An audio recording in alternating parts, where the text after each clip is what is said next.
It's time for this week's episode of Brandon Sports Talk, featuring in-depth interviews from those who are trending in the world of athletics. And now, here's the host of Brandon Sports Talk, Brandon Pate.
Welcome back to Brandon Sports Talk. In today's episode, I have the privilege to interview the Canada Paralympian wheelchair rugby player, Brian Green. How are you doing today? Doing great, Brandon. I'm excited to be here today with you. Thank you. Can you talk about how you knew that you wanted to get into professional rugby? Yeah, so in 2001, I broke my neck in a mountain biking accident. And as I was going through rehab, my rec therapist, gentleman by the name of Duncan Campbell, he introduced me to the sport of wheelchair rugby.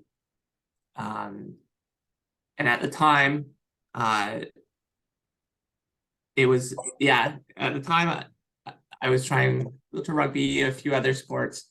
It was more a couple years later when Duncan reached out again and got me to like an intro to wheelchair rugby uh, practice. That's where I really fell in love with the sport and really got hooked. What was it like getting hooked into wheelchair rugby and competing as a athlete? You know, it was exactly what I needed at the time. It was a couple years post injury.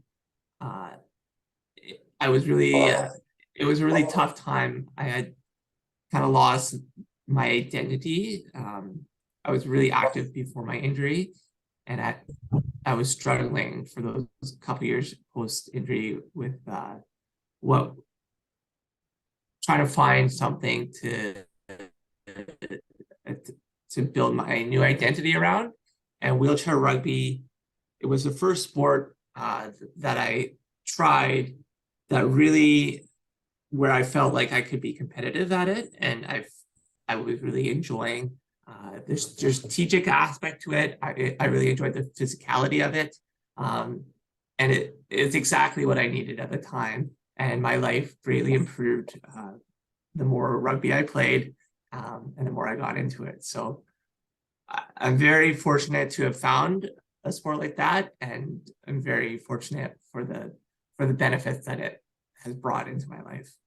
What was it feeling like getting to join the Team Canada team and represent wheelchair rugby on a national level?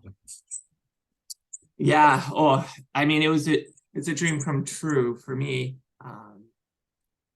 After playing wheelchair rugby for a couple of years, I was in university on completing my degree. But near the end of that university experience, I made the choice that I really, really wanted to try to make the national team.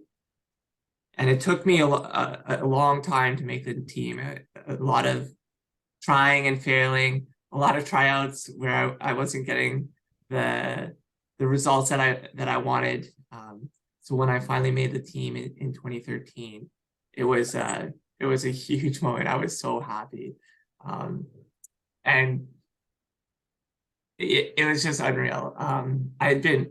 I was really fortunate. I got to train with athletes like Ian Chan and Trevor Hirschfield and Travis Morale and Fabian Lavoie. So I had a really great training group of national team athletes in Vancouver. Um, and they were such good friends. And I just so badly wanted to get to join in on all the experiences that they were having internationally. Just hearing from them about all these funny stories and awesome trips they got to go on. Yeah, it was a dream come true to finally make that step into that national team environment and get to have all these amazing adventures of my own. Of course, in 2014, what was that feeling like getting to have that international experience and going to the Canadian Cup? Yeah, so in 2014, I got to compete in my first Canada Cup tournament in Vancouver. Um, it was awesome. Like I vividly remember one game.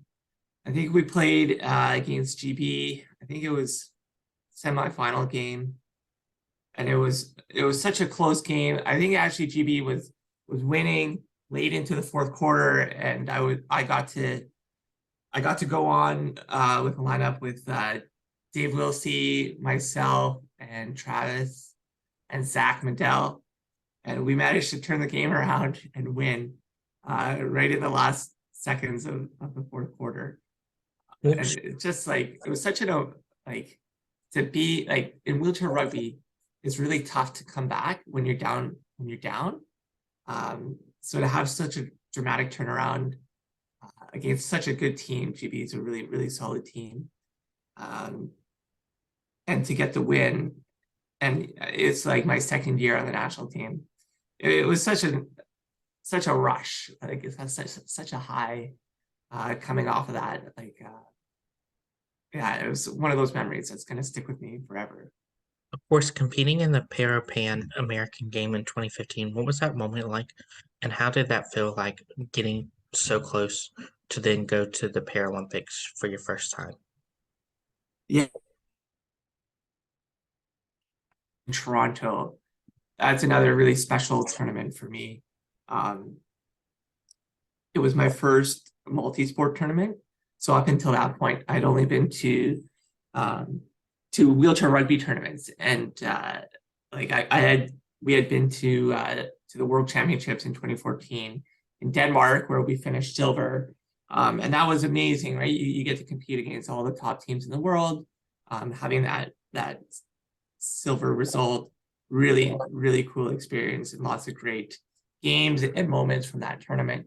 But there's something different about a multi-sports games. Like it's such a bigger event. You get to stay in an athlete's village. There's like the giant cafeteria. There's all the other countries there, all these other athletes from different sports, and just being part of Team Canada.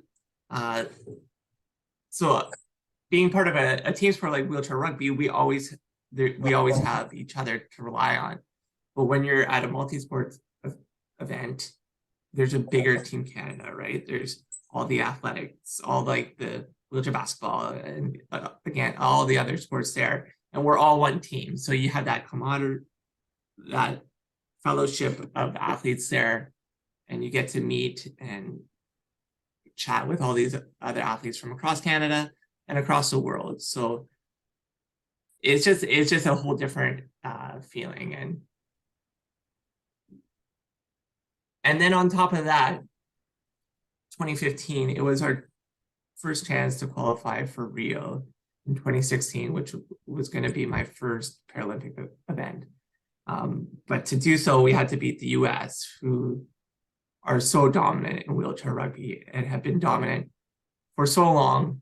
But coming into it, we kind of had their number. We had beaten them in 2012, which was the first time in a long time that Canada had beat the US.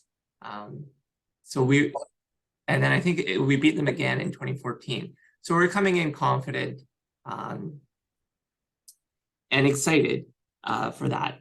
At the same time, too, one of our other athletes on Team Canada, Miranda Bolesky, her and I played at the same point value, and she unfortunately got really sick right before Paralympians. So at the last minute, I was told that that she was sick and she wasn't able to come at all, so that I would have to be playing all those minutes. So right at last second there, my role kind of changed from being, playing some of the games to playing like most of the games. Of course, what was that feeling like Or long parts of it. So that was really exciting. Like athletes, we always want to be playing, right? Like we're always want to be on court. So it was just really neat to be put in that position of like making such an impact on the court, right? So the US and Canada, we end up playing in the finals, and we had a terrible start to the game. Like we went down by 5 points really quickly, and it was just so deflating. Like it was such a crazy environment. There was 10,000 plus fans there, which is unheard of for wheelchair rugby. Like usually we'll have like 10 to 50 fans. So to have a sold out hockey arena with friends and family in the crowd, they're all wound up, all super excited to cheer us on, and to come out so flat. It was such a blow. But I remember early on in the game, a USA chant started in the crowd, but it was quickly drowned out by "Go Canada, go! Go Canada, go!" And it was almost surreal to be sitting, like to be on court and to hear that. Like it's that kind of moment that you dream of as a kid, right? When you dream of, playing in the Stanley Cup Finals or being at an Olympics or Paralympics and having that experience. There we were having that experience in Toronto on our home soil in such a big game. And sure enough, we tied the game up right near halftime, and we went on to win. And being able to do that with my teammates and really good friends, and then having family in the crowd cheering us on, it was such an unreal moment that I'll remember forever. And just waking up the next morning and realizing that, wow, like we're going to be going to Rio. We're going to be going to my first Paralympics. Like we just won gold at Pan Ams, had this unreal tournament and moment. Yeah, it's like what you always dream of in sports. What was that feeling like, getting to go to your first Paralympic Games in Rio in 2016 and getting to compete on the biggest stage? Yeah, it's like the Paralympics. So I had that multi-sport experience with the Pan Ams, but the Paralympics was just like another level on top of that, right? So way more countries, a bigger village, just much more pomp and circumstance, and like the big, huge opening ceremonies. In Rio, like walking in with Team Canada, all those moments are so surreal. You see them on TV as a kid, and you dream of what it would be like to be a part of that, but experiencing it it's hard to describe. And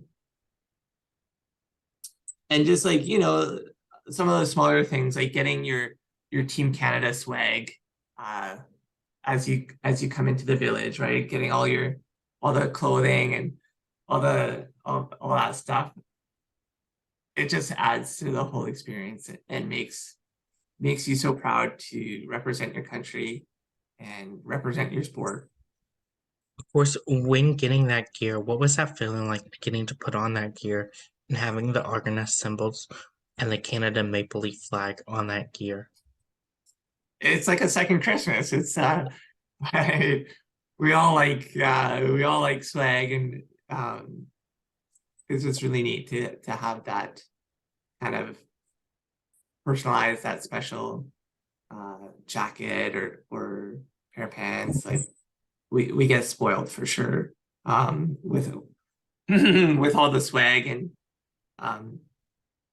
I think for a lot of athletes it's a pretty special moment. It's kind of like that realization that you made it. You're at your first Paralympics, or your second or third, or whatever it is, and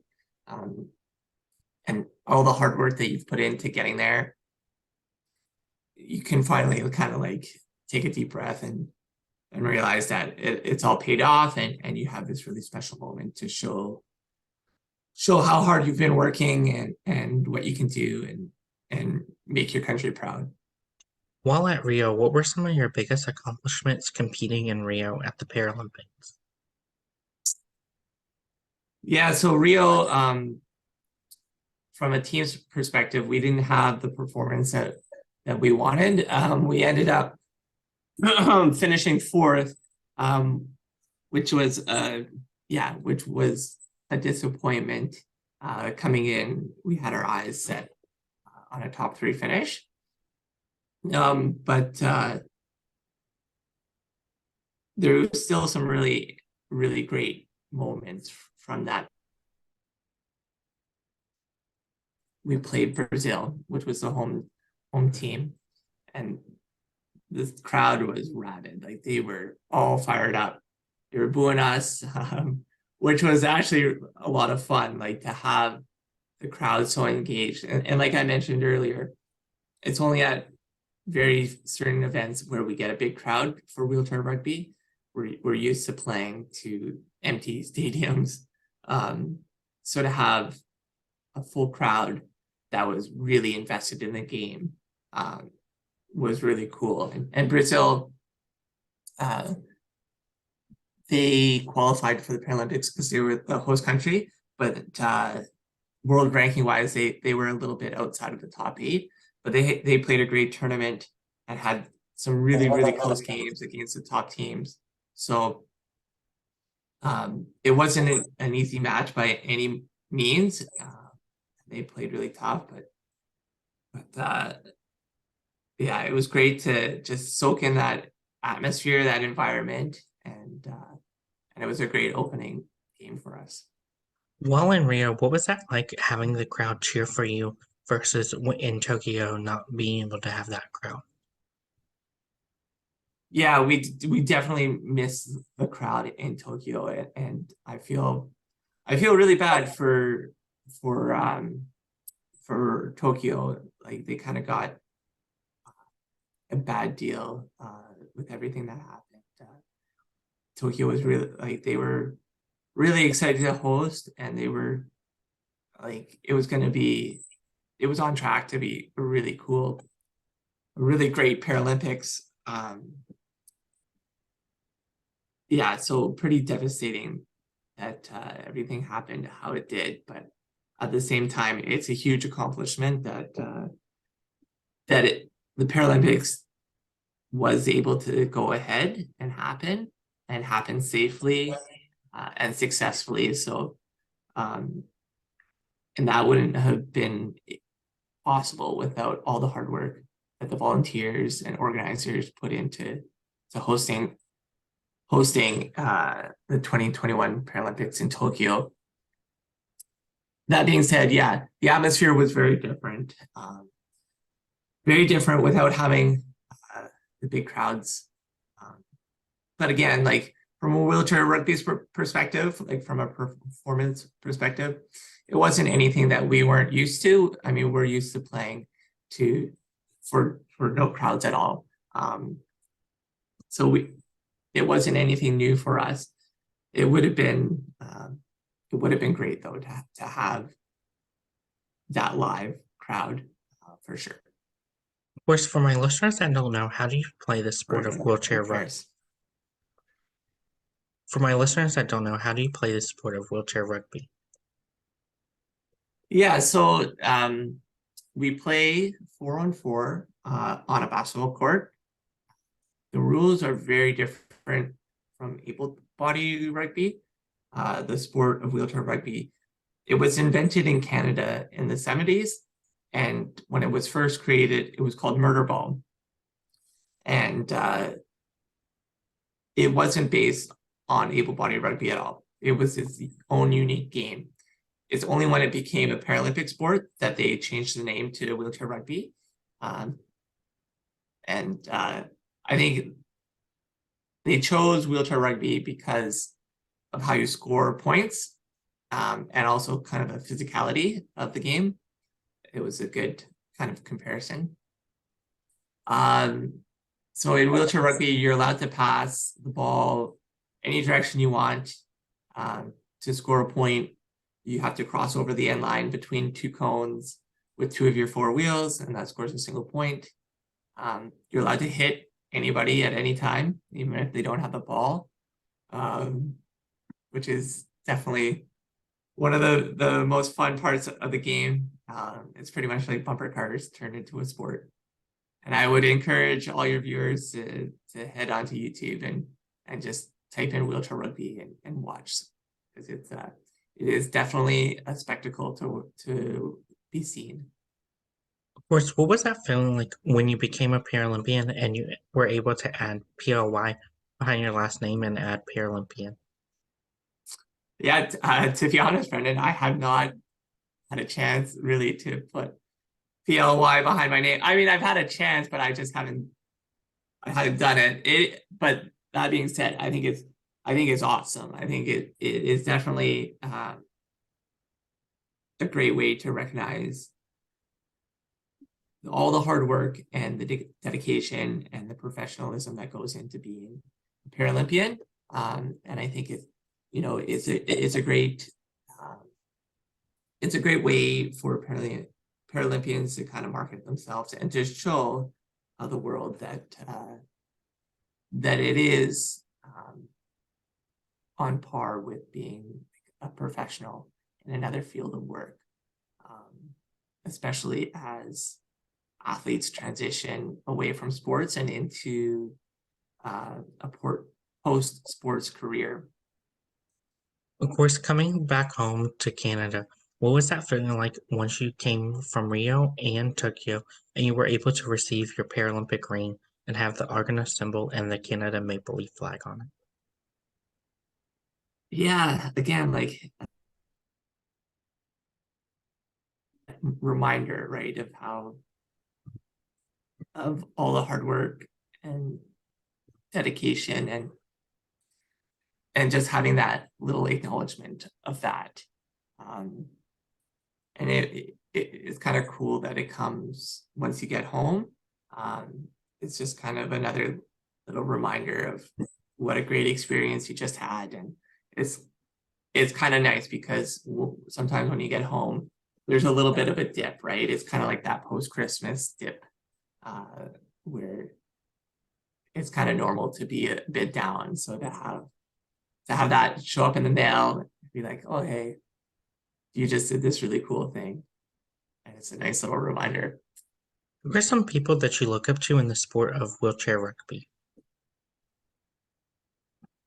Yeah, I was really fortunate to have some really great mentors from from early on in my wheelchair rugby experience.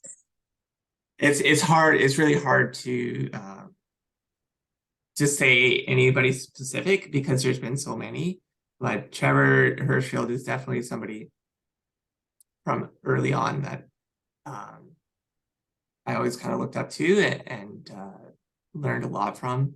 And Ian Chen, another big influence in my early rugby years, and Garrett Hickling for sure. I've had some really solid coaches over the years. Yeah, so just really, I mean, Wheelchair Rugby Canada, we're a really tight-knit group and we call each other family. And that's not just something that we say. We really mean it. We have a ton of fun on the road. We're like siblings with all the hijinks we get up to and all the fun that we have. So pretty blessed to have to be part of that. Of course, what is that experience like getting to compete alongside some of your teammates like Miranda, Cody, Melanie, and Zach? Yeah, I mean, Wheelchair Rugby Canada, we're like a family, and getting to compete alongside all these other amazing athletes, it's an honor, and it's humbling to be on court with all these athletes that are so talented and skilled and dedicated to the sport, and it's just a ton of fun. Like when you play with other really good athletes, it's easy, right? They make it easy on you to do what you need to do, and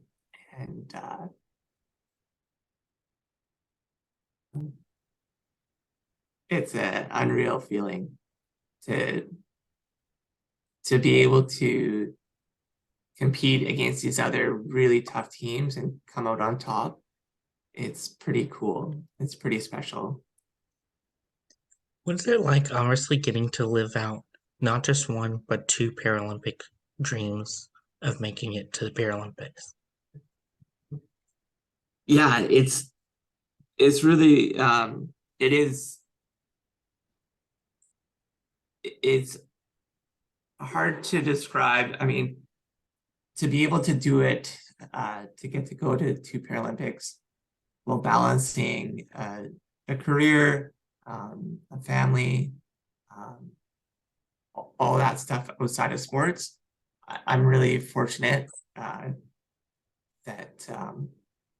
everything has kind of aligned to allow me to get to be a part of two Paralympics and hopefully a third in Paris. I owe a lot to my family and my friends for, because it's not just sacrifices that I make. It affects my family too, right? Being missing, like being on the road for weeks at a time, all the training sessions I've got to go to and things like that. It's a big commitment, right? And it doesn't just affect me, it affects everybody around me. So to have that support network in place that understands what the sport means to me and what yeah, it's I owe a lot, right? It isn't just me that's doing this. It is everybody around me that's kind of enabling me to be able to do the things that I do. Of course, looking back on your career, what would you tell your younger self that is getting started into the sport of wheelchair rugby that you know now? Yeah, I think to really enjoy, to take those moments to kind of just soak it all in. I think early on, you kind of always tend to be really focused on what you want to achieve and what's coming up next. So really take the time to just enjoy the present and what's happening in the moment and just really soak it all in. What are some of your future plans in the sport of wheelchair rugby?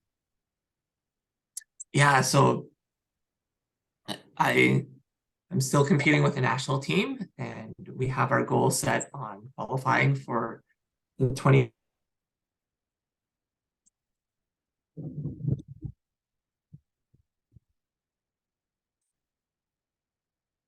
Santiago. And there we're going to try to qualify for the 2024 Paralympics. So it's a big year for the team and for myself, and we're going to make a hard push. Hopefully we can take care of business and qualify. But if not, we'll have another chance later in the year to book our tickets to Paris. So Of course, what is that going to feel like, obviously, to get to go to Paris and compete and get to go to LA and get to compete in the Paralympics? yeah, well, Paris would be Paralympics number 3 for me. It would be very special, just because it's kind of number 3. I don't think it diminishes it in any way.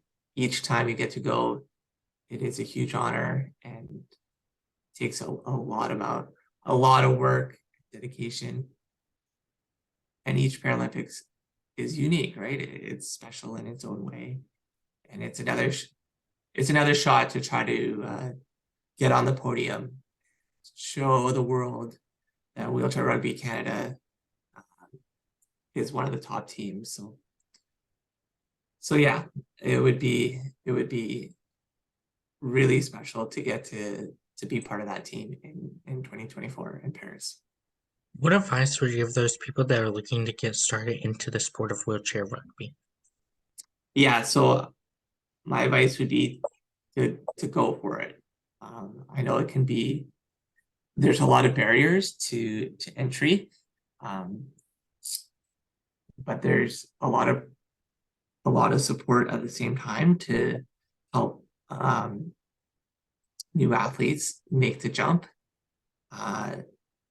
I'm pretty involved in British Columbia. I'm one of our provincial team coaches. I'm also on Vancouver Island. I'm the regional coordinator for the Bridging the Gap program, which is a program that is helping newly injured or anybody get into adaptive sports. And personally, adaptive sports have really changed my life for the better. So I'm a huge advocate and a huge believer in the power of sport and what it can do for people's well-being. So I would say go for it. And not just wheelchair rugby, like whatever sport you're interested in, just make the jump and commit. And What advice would you give those people that are looking to go to the Paralympics and represent Team Canada or US and go to multiple Paralympics? yeah, I think my advice would be to commit, right? To a lot of, I know personally, when I was trying to make that decision, like, do I try to make the national team? There was a little bit of fear that I had about failure. Like, what if I don't make it? Would people look at me as a failure? I would say to other people that are feeling that it doesn't matter really what other people think of you. And at the same time, I don't think anybody would really look at you as a failure. I think what you'll learn about yourself and the benefits that you will get, even if you don't achieve a national team or Paralympics, outweighs the negatives that might come along with it. And also I would say that at least you tried, right? You won't have that regret later on. You won't have that thought of like, oh, what if I had made it or whatnot, right? Like, and you never know what doors are going to open as well throughout that whole experience, even if you don't achieve that ultimate goal that you set out for yourself. So yeah, so I would say go for it and go for it 100%. It's going to pay off one way or another. That's great advice. Where can my listeners find you at on social media? Yeah, so on Facebook, Byron Green. On Instagram, Byron Green 07, which is the number I wear for Team Canada. You've been watching Brandon Sports Talk. Please feel free to like, share, and subscribe to Brandon Sports Talk on social media and on YouTube.